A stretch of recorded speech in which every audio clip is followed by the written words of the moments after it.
Institutional demand for accountability. तो पिछले कुछ सालों में बांग्लादेश में काफी कुछ ऐसी घटनाएं घटी जिसकी वजह से लोगों का सिस्टम पे भरोसा उठ गया। जिस तरीके से शेख हसीना की गवर्नमेंट ने 30% जॉब कोटा का ऐलान कर दिया for the descendants of freedom fighters, and जिस तरीके से जब वहाँ पे पीसफुली स्टूडेंट्स प्रोटेस्ट कर रहे थे तो कर्फ्यू लगा दिया गया, शूट ऑन साइट का ऑर्डर दे दिया गया, 500 से 1000 लोगों को मार गिराया गया।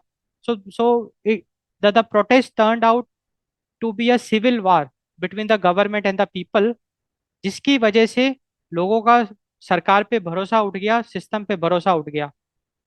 एंड जो इंटरिम सरकार बनी उनके ऊपर एक प्रेशर था कि वो जो ट्रस्ट था उसको फिर से जीतने का।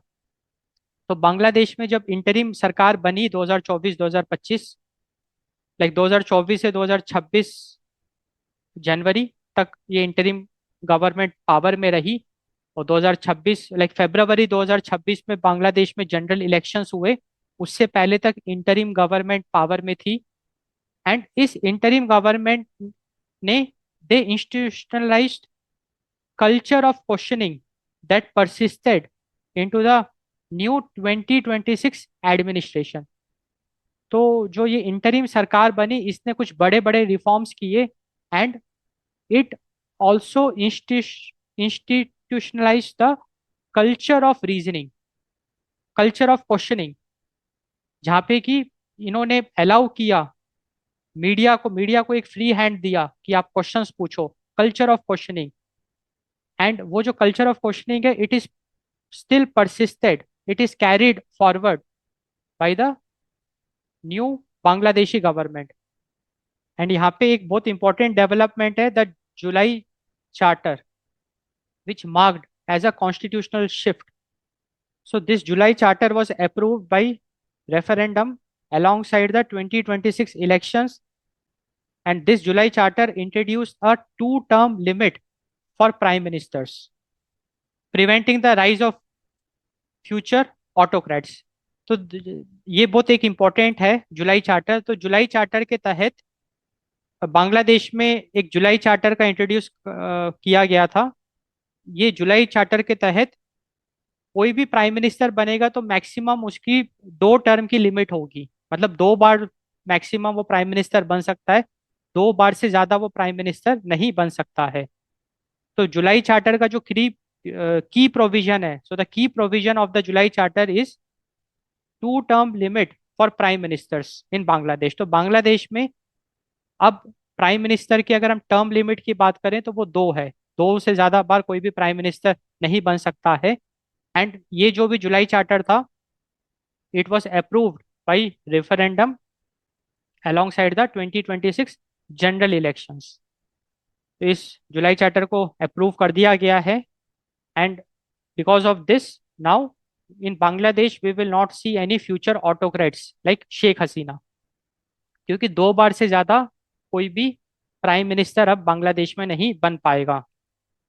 इन and one more very important development is the empowering independent commissions.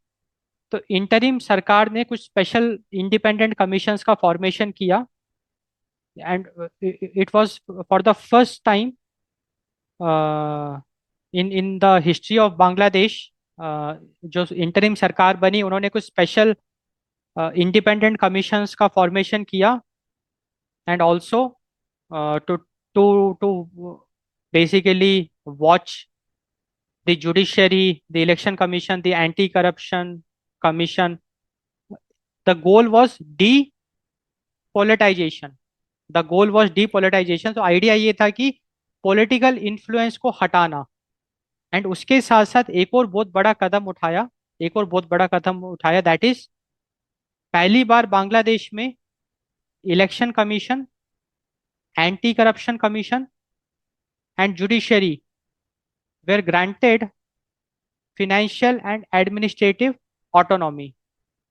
For the first time in Bangladesh, Election Commission, Anti-Corruption Commission, and Judiciary granted financial and administrative autonomy from the Prime Minister's office. तो अब कहने का मतलब ये है कि बांग्लादेश में election commission, anti corruption commission and judiciary, now they can function independently. They have been granted financial and administrative autonomy from the Prime Minister's office. Now, the Prime Minister's office of Bangladesh cannot interfere in the administrative and the financials of election commission, anti-corruption commission and judiciary. So, एक तरीके से interim सरकार ने इन commissions को independent कर दिया, autonomous कर दिया, आजाद कर दिया from the prime minister's office, which is a very very big move. And इसकी वजह से ये जितने भी कमीशंस हैं ये इंडिपेंडेंटली ऑपरेट कर पाएंगे। एक तरीके से हमने डीपोलिटाइजेशन कर दिया है बांग्लादेश में। So election commission, anti corruption commission and judiciary will be operating independently. And इससे क्या होगा, एक अकाउंटेबिलिटी सिद्ध होगी, अकाउंटेबिलिटी यहाँ पे हमको देखने को मिलेगी।